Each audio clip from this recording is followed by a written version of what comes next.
Hey everyone, I don't have a microphone, so it's gonna sound shitty. So I just want to make this video as I want to test a few stuffs out. So my plan is to start with a movie that millions of people love, and one of them is Quentin Tarantino's Inglourious Basterds. Some regard it as one of his best films, if not the best. Well, that's everyone's opinion. Well, not everyone. To me, it's a pretty great movie. I've watched it twice, and in my opinion, this film should be studied in many film classes. Is it one of Tarantino's best films? Well, yes. Is it his best? No. This is gonna be a stupid video anyway. Also, they are full of spoilers, so this is your last warning. Tarantino is one of my favorite filmmakers. He has trademarks, mostly paying homage to cinema, and Inglourious Basterds has full of that. At my first view, I think it's pretty good, but I didn't really like it. But then when I watched for a second time, I liked it better. And yeah, some critics are right. It benefits more in the second viewing. It gives what audiences want from such an entertaining film. So here are the reasons why Inglourious Basterds is one of the most entertaining films ever made. Tarantino builds lots of tension. No one can write dialogue as suspenseful as Tarantino could. Well, maybe not someone like Hitchcock. Let's take the very first scene of the film. It creates tension, and by tension, I mean a lot of it. It's one of his trademarks. The cinematography of the beginning shot is like a painting. I also downloaded the whole script of the film. It's crazy, isn't it? You can download it in screenplay.com, where you can download all the scripts of other films. The intensity of suspense is proportional to our emotional investment in what's going on. So Christoph Waltz wants a glass of milk because the farmer is a dairy farmer instead of wine. Then they have a conversation, but Christoph Waltz doesn't like it when the farmer refrains from telling him what he knows of his reputation, letting it precede him. It actually has a big effect on the audience, as it allows them to get comfortable with the flow of charm Christoph Waltz is showing, but the audiences may feel a bit uneasy once Christoph Waltz stops being happy, like at the almost end of the scene. Both characters have serious faces, and the only sound is the clock ticking away in the background, and the farmer is getting more and more upset when Christoph Waltz knows that he hit his daughter and he pointed out where they are. Then a medium-pitched tone starts to play, which almost sounds like a train horn approaching from afar. But it's actually that Christoph Waltz knew it all along. It signifies the climax of the scene, and you can tell that even if the event is not going to be good due to the tone of the soundtrack. So Christoph Waltz called his men in. The soundtrack develops into a high, fast-paced strings in an unsettling way, which comes as twisted, dark, and also unnerving. And when the shooting starts, there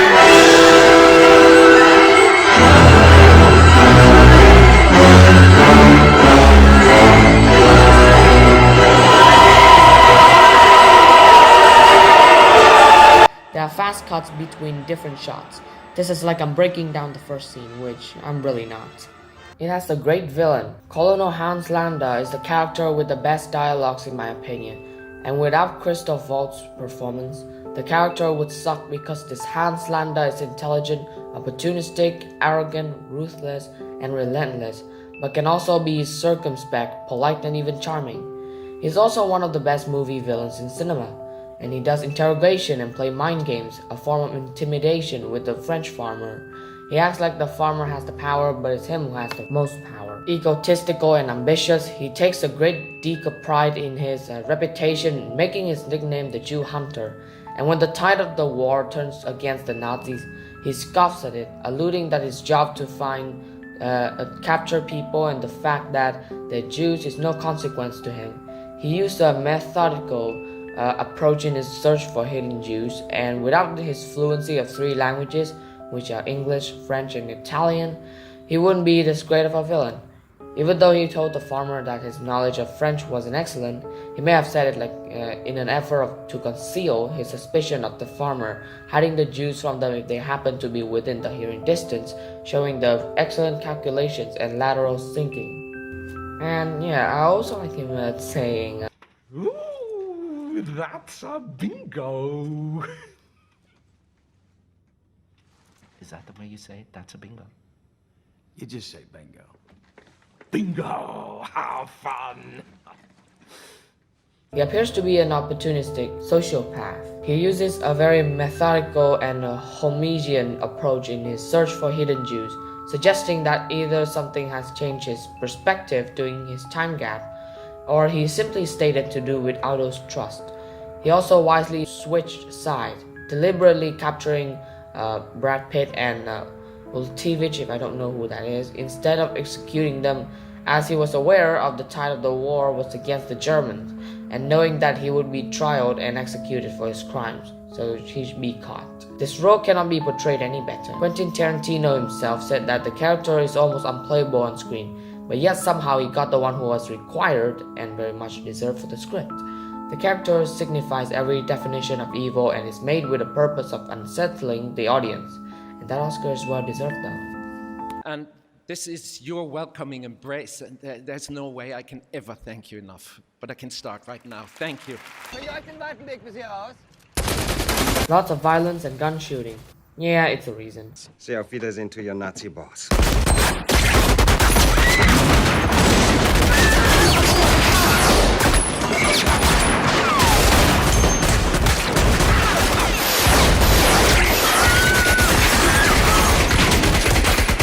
They use extraordinary types of guns, like look at Eli Roth's gun. Isn't that cool? If you want to see which guns they use in each scene, click the link at the description below. There are lots of cool weapons there, especially the Sedgley glove gun. What's also entertaining about those gun scenes is that there are many quick cuts, so it won't be boring. I also love the blood use. It's not like Django Unchained where the blood looks more like paint.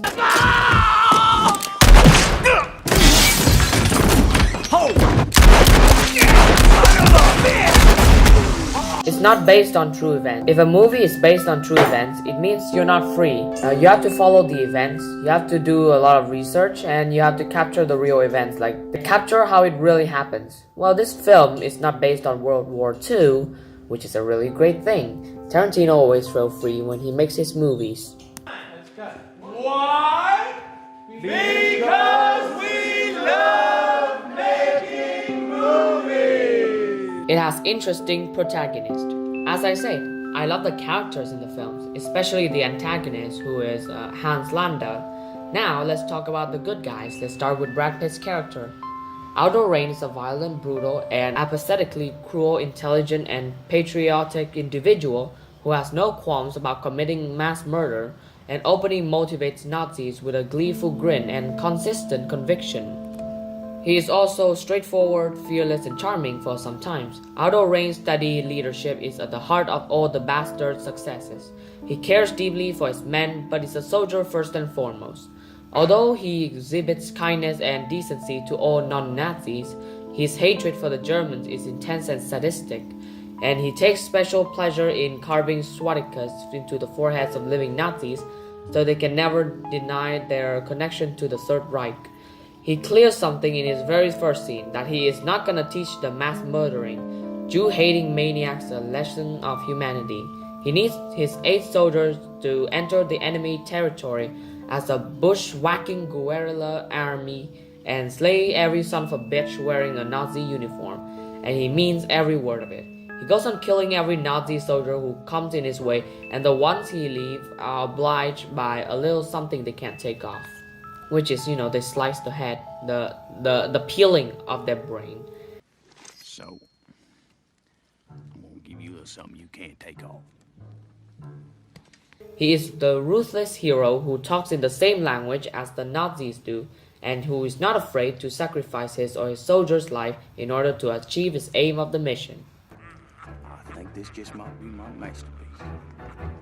So let's talk about the farmer's daughter, Shoshana, who I think is a very strong character. She is a rather serious woman and is also very brave and resourceful. She hates Nazis with a passion largely due to the fact that the one was responsible for the death of her family. This also shows that she's pretty loyal to her family and even willing to die for them, but she's also willing to bring the Nazis regime to justice. Shoshana is similar to Prince Hamlet because of her will to bring the wicked people to justice, but also because she wanted to get her vengeance. Also, like Hamlet, she died while getting her vengeance, and also destroyed everything in her way. An example of this is her cold behavior towards Daniel Bro's character, who was trying to prove his love towards her. An apparent moment of pity and dropping her guard is what led to her ultimate demise. Despite this, she could still be considered as a heroine because of her efforts to bring down the evil Nazi regime, thus saving many people in the process. She's also quite unpredictable, which makes her the way more deadly and lethal and a very memorable character. I also like the guy, what's his name? Played by Michael Fassbender. Oh wait, his name is Archie Hickox. Still, he's a model British soldier who respects the chain of command. He follows orders without question and carries them with no hesitation. And even with a gun pointed at his balls, he still managed to fulfill the objective of keeping Hammersmark's cover intact by shooting the Nazis' balls. Stiglitz. See how Fita's into your Nazi boss. It has a lot of references. This is Tarantino's trademark. For its kind of research, I had to watch films like The Good, The Bad, The Ugly, and others. I couldn't find a place to watch the original Inglourious Basterds. A few minutes later. It's really good. This movie is very phenomenal. 3 hours later. So, I've just finished The Good, The Bad, and The Ugly. If you want to see my ratings of that movie, I give it like a 4.5 out of 5. It's very phenomenal. And also, I have found a lot of references as to Inglourious Basterds. It's more like a paying a homage. And I'm kind of glad he did find this movie. The first scene, the interrogation and the kill, and in the end, trick, fate, where the fuck. Also, it has references from other films like The Searcher, the doorway scenes. I like that one.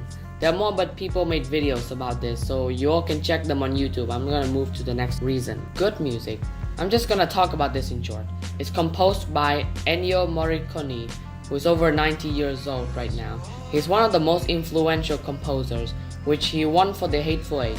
This isn't one of his best, but it's a pretty good album, like I like listening it though. The soundtrack uses a variety of music genres, including spaghetti western soundtrack excerpts, rhythm and blues, and a David Bowie song from 1982 remake of Cat People. The Man with Big Sombrero, a song from the 1943 screwball comedy Hi Diddle Diddle, was recorded in French for the movie. So those are the reasons why Inglourious Basterds is extremely entertaining, as one of the most entertaining films ever made. If you are curious to hear my ratings on the film, I give it a 4 out of 5. It's one of Tarantino's best films. The only movie I thought were better are Pulp Fiction, Reservoir Dogs, and Kill Bill Volume 1. Thank you for watching this video. Please comment down below your thoughts on Inglourious Basterds, why it's entertaining or whatever, why is it a masterpiece, whatever you think the movie is. And please don't forget to hit the button and the notification bell for more content. This is just my first video, so thanks for watching again.